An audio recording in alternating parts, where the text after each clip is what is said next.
Sam, Yeah, Don? what's the word? Drag, as in let go or be dragged. Where'd you hear that? I heard it through the grapevine. Welcome. It's the AA Grapevine half-hour variety hour, featuring the collective voices of Alcoholics Anonymous. I'm Don, an alcoholic in Greensboro, North Carolina. Hey, Don. Hey, everybody. I'm Sam, an alcoholic in Palm Springs, California. Sam, have you heard that AA is collecting interviews with recovering active military folk? Oh, wait, you mean the Armed Forces Interview Project, Don? The Trustees Committee on Cooperation with the Professional Community Treatment and Accessibilities is seeking AA members in the U.S. and Canadian Armed Forces to discuss their experience, strength, and hope as sober members of AA in the military in recorded, anonymity-protected interviews. The goal of this effort is to improve AA outreach to members in the U.S. and Canadian military. Interested military members can volunteer or get more information about this project by writing to military.outreach@aa.org. Is that what you meant, Don? That is exactly what I meant. I think you were reading that. Well, I'm interested in this Armed Forces interview project. You know, the idea to interview active members of the military so that AA can improve its outreach. That's an incredible thing to do. I hope people will participate. I hope so too. It's another one of those places of trying to meet people where they're at. And if we can find out more information about how to do that and use that, then we can help more people. And that's exactly what we're all about, right? Right. Well, today's guest is Sammy H., who has done a lot of work with prisons. He's been the Area 72 Corrections Chair. I miraculously never had any encounters with the police while I was drinking, though if they ever did notice me, I could have, maybe should have been arrested and convicted drinking and driving. I never drove when I wasn't drunk, it seemed, but I never did get arrested. Did you ever have any trouble with the law in your drinking? You know, I never had any trouble, but I did have experiences with the law when I was drinking. One of the funniest ones was I was known to go out wandering at night when I was drunk and home alone. I had this rather large, big white dog that I'm out wandering the streets of this tiny town at 11:30, 12 o'clock at night. And I walk past the police station and there's a cop out there. And I asked him if he would take us home. And so he loaded us up in the back of the cruiser and drove me a block to the house. Whoa. Yeah, that's small town policing for you. Yeah, there. I guess I have had an experience like that with the police where my roommate was delivered home drunk by the police, and he had to go back the next day to the police station and get his bicycle. And he went to get us. This was in Key West. Mm-hmm. He went back the next day and his bicycle was locked up in a cell. What? This is really different policing than it is now. They locked up the bicycle and gave him a ride home. I think they do it the other way around now, but times are definitely different. Yeah, I have spoken at a prison a couple times at a speaker meeting, shared my story, and I always felt other than until I realized that most of the guys there, they were arrested because of something related with alcohol.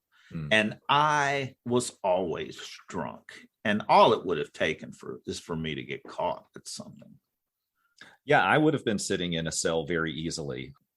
I never did, but I certainly deserve to be. Well, today we'll have a blast from the past, an archival recording of one of our pioneers in recovery.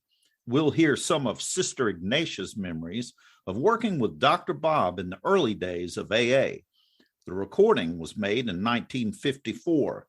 It's been edited for time, but not for content. But first, let's meet our guest, Sammy H. I'm really looking forward to hearing from Sammy.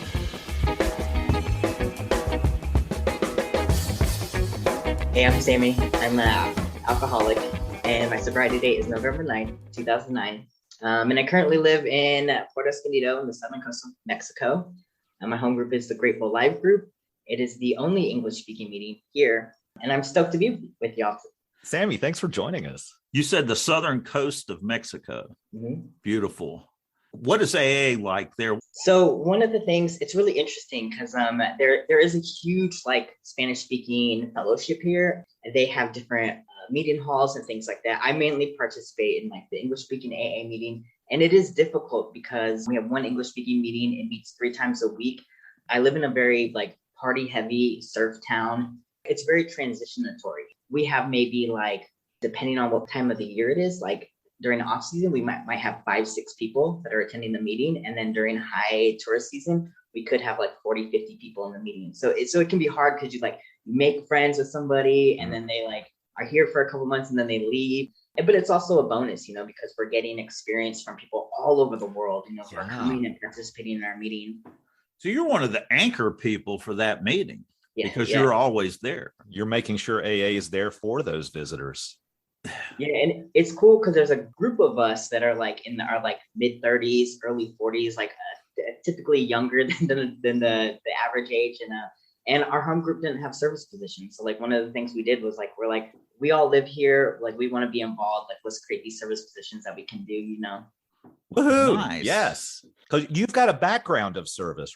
Yes, yeah, I've been heavily involved in service. Corrections chair. What's that job? So, I think it depends on which area that you're from. I am the past corrections chair for Area 72. And where's Area 72? Area 72 is Western Washington. Washington State. Okay. And it was really cool. I had a Bridge the Gap coordinator. In Washington, it's called the Bridge Program. And then I had a literature coordinator. And a lot of what I did was kind of get the corrections chairs for the various districts together to talk about not only bringing in the message of AA into jails and prisons, but also when people are leaving jails and prisons, how do we get them connected with AA so they can succeed at staying sober once they're beyond the walls? And that's the Bridge the Gap program. Yeah. So did you get sober in Washington State? I did. What led to that? Well, it's great. Relapse is part of my story, but I had gone to prison when I was 18 for robbery. When I got out, I had the thing, I was well, if I could stay off of hard drugs, I just drank, and that never went well. And I just struggled with staying out of jail. And I went to a treatment program that pointed me towards AA and got involved. I had a relapse about maybe 18 months into my sobriety, which led me to going back to prison. But this time I had a foundation, and so I had a sponsor, I had friends in AA, and while I was incarcerated again, people wrote me. My sponsor worked the steps with me through the mail. I attended AA meetings in prison. When I got out, I was 23. My sponsor came with my mom to pick me up from prison, Wow. And then I just kind of I realized I really needed to get involved in AA to stay sober. So fantastic. So you relapsed after 18 months. What do you think brought that on? I imagine after 18 months, you felt like you were working the program. Well, that's a great question. And I've thought about this over the years of why did I relapse? And I think there was 2 big points that kind of have the same underlying theme, right? And for me, that it came down to honesty, right? One part was that I struggled to do a thorough 4th and 5th step. I had that one secret I was going to keep to my grave. And I told my sponsor about it. I was I have something I can't tell you. And my sponsor made it really clear that I was going to have to share it with somebody. But excuse me, but you didn't share it? I didn't. That was one of the big reasons why I relapsed, was because I had that secret that I couldn't get out in my 4th step. We're as sick as our secrets.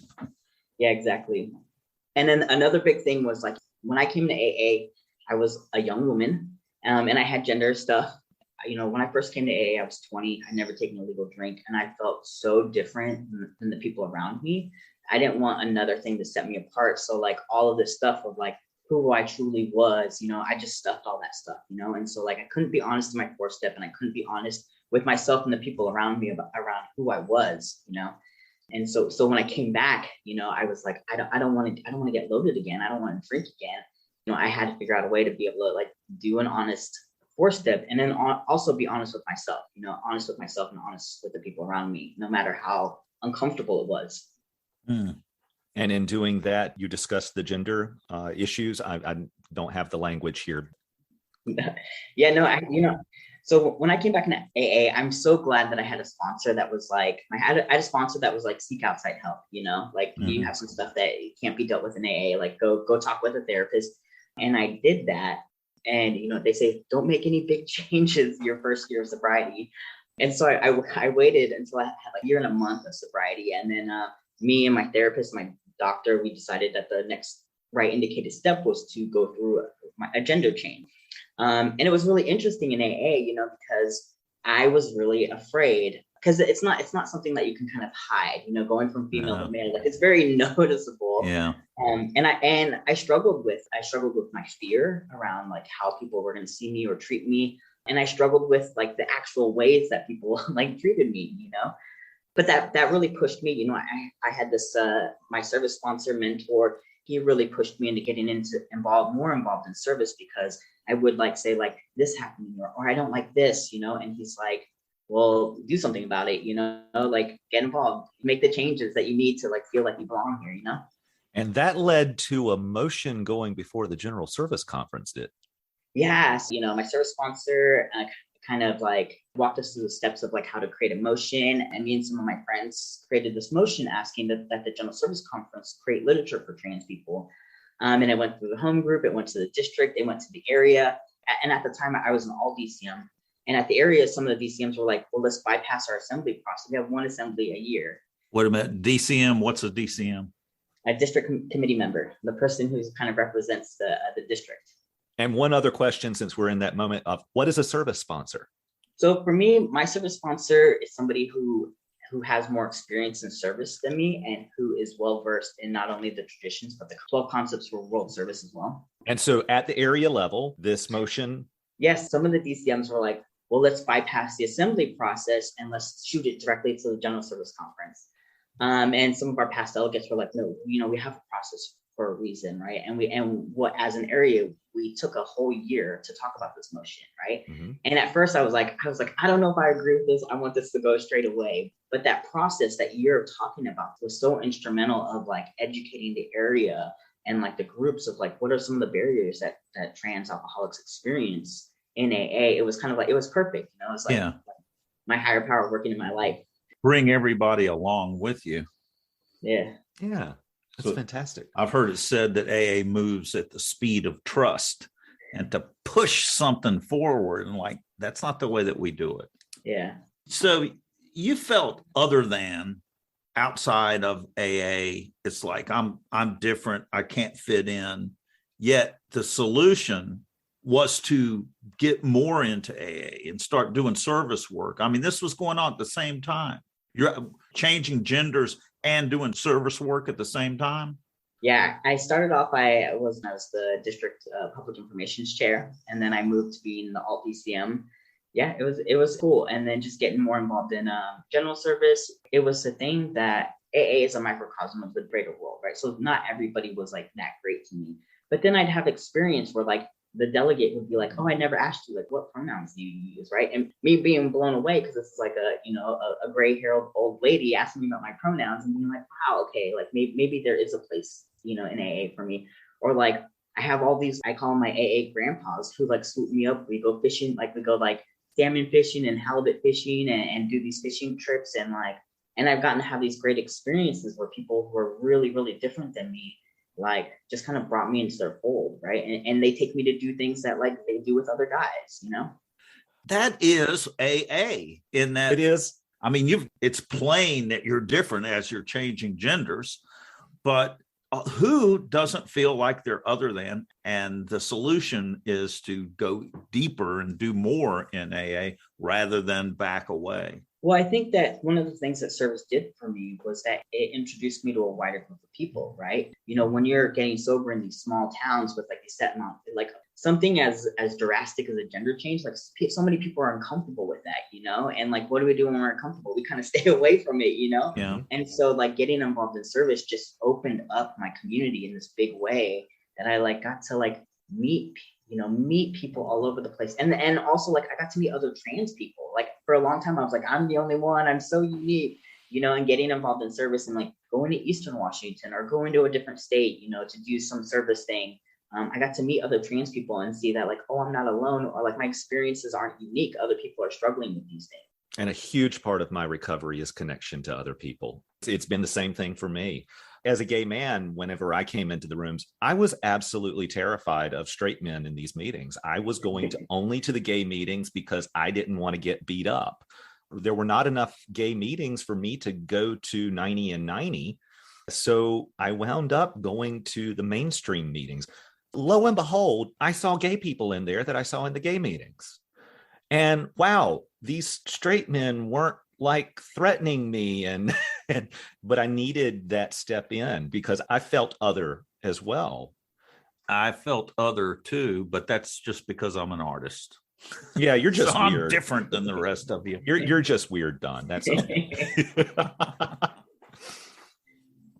Sammy, when you came in the second time, what's one of the steps that you did that you got a result that was different than what you expected?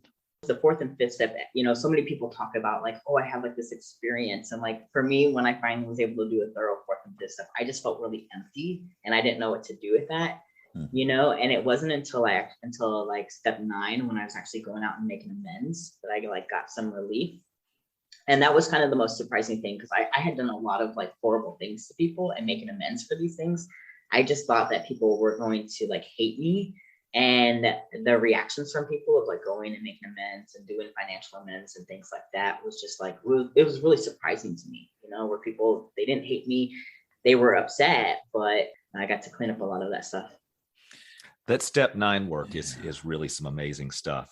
I love the 9th step promises, where it talks about we will be amazed before we are halfway through. Halfway through what? Halfway through making these amends.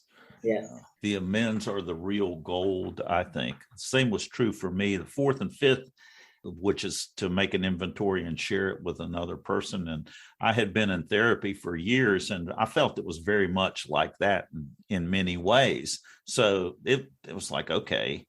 But in making the amends, and then the way I felt afterwards, that the real change came to where I've really felt different about myself. So what is something about your life today that brings you joy that would not be available to drunk Sammy? Well, I think that just the fact that I'm like living in Mexico, I live somewhere where like it's like between 85 and 90 all year round. I can like go out to my back porch and see the ocean. I've like gone like swimming with dolphins and like seeing whales and snorkeling and stuff like that. And I think that, if I was still drinking, 1, I wasn't able to get a passport until I sobered up. And 2, it's like, if I was here drinking, like I'd probably, with like the partying that happens in this town, like if I was here drinking, I'd probably be dead, Are you ever tempted? What's really cool, because my home group is the only English speaking meeting, we get a lot of people coming in drunk, and I've gotten to do a lot of really cool 12-step work, taking people to treatment centers, trying to help them figure out how to get back to the US, and like just trying to get people sobered up, and those experiences alone, I'm just like, nah, I'm good. I don't even want to cry. I don't want that anymore. Yeah. So are you sponsoring people now? I am. And it was really cool. I had this opportunity to come to Mexico, but I had some other opportunities. And I was like, I was talking to my sponsor. I was like, I don't know what is the right choice to do, And my sponsor's like, pray that your higher power sends you to like where you can be the most useful, and I did that. And I came here, and it was just like, there isn't a whole lot of people to sponsor people. There's not a whole lot of people that are just here all year round. And so it's been a really amazing opportunity, not only 12-stepping people, but to be available to take up other guys like through the book. Got to appreciate those people. I mean, I thought when you were sharing before, I remember when I got sober, I was going to Carolina Beach, a really small town in North Carolina. There were people that were the anchors there. I needed those people because I wanted to drink so bad that trip, and I didn't do it. And it was really thanks to AA and the people who were there, making sure that the meetings happen. It's an important thing. I got to travel internationally a lot for many years for work. And the one thing that I did at every locale was go to an AA meeting to find those people in sometimes small locations who are holding this together just like you've described. It's an incredibly important thing.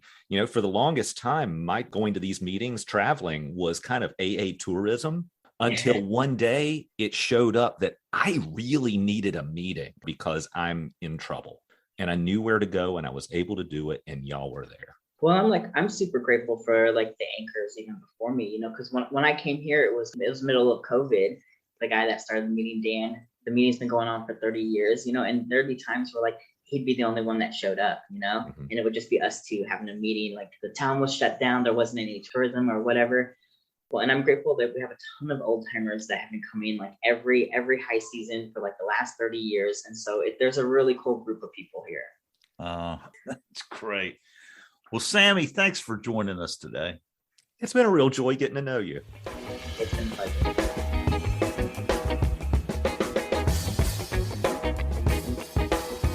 Blast from the past.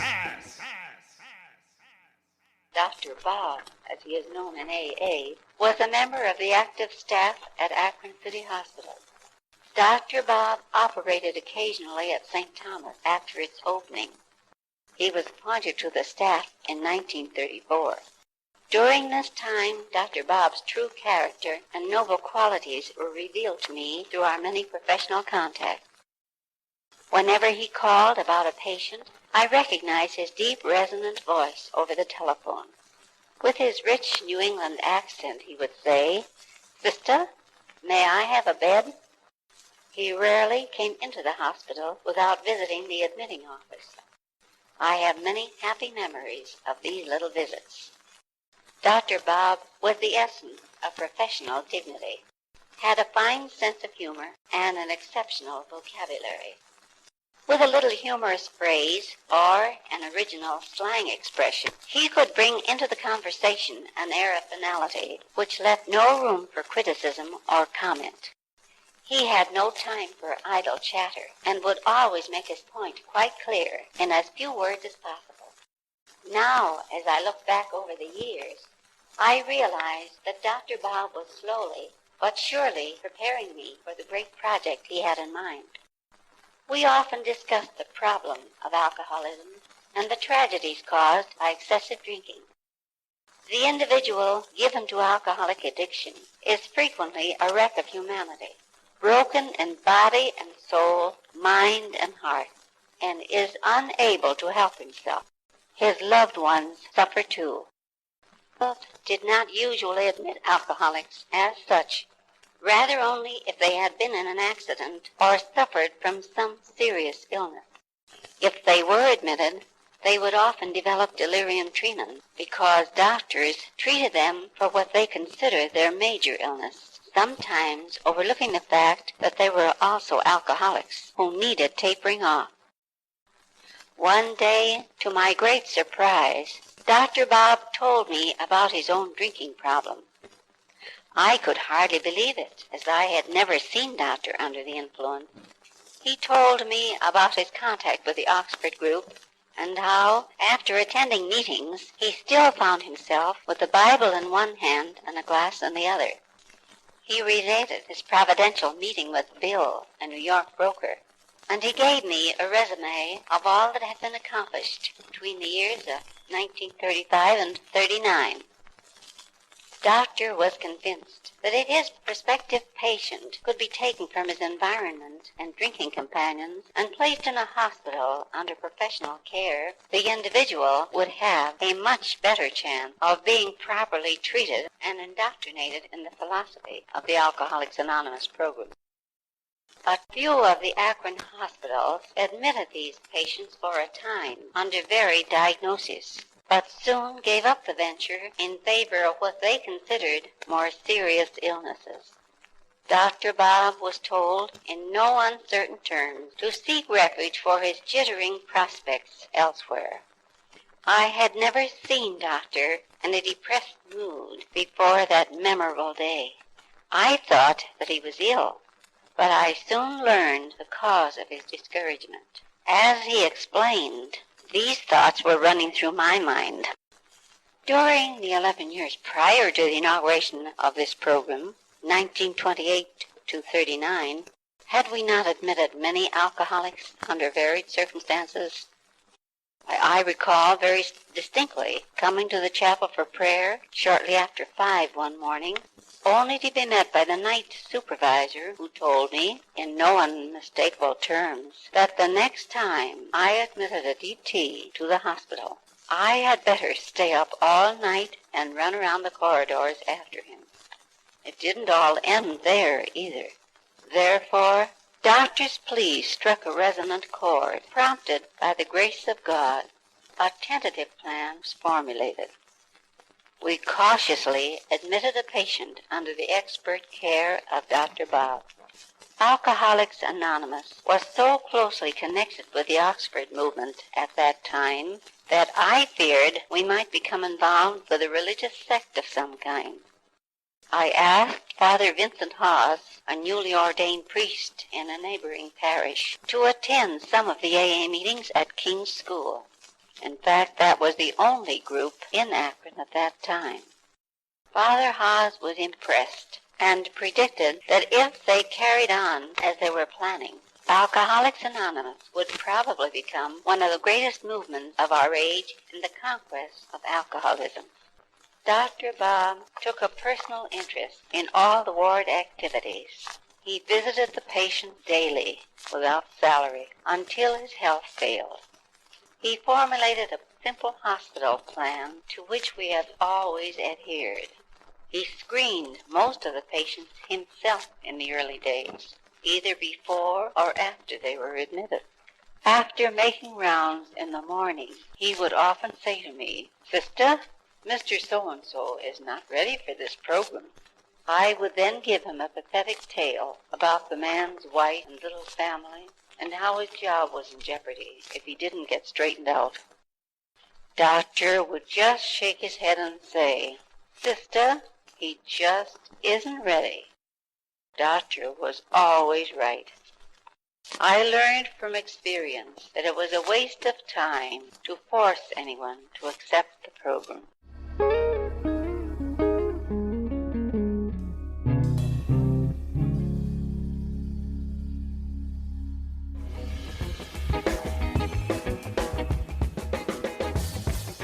I'm at the very wit's end.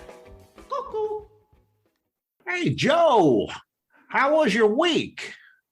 Good. I went to the liquor store Friday afternoon on my bicycle, bought a bottle of vodka and put it in my basket. Mm-hmm. As I was about to leave, I thought to myself, if I fall off the bicycle, the bottle will break. So I drank all the vodka before I cycled home. Smart thinking. It turned out to be a very good decision because I fell off my bicycle 7 times on the way home.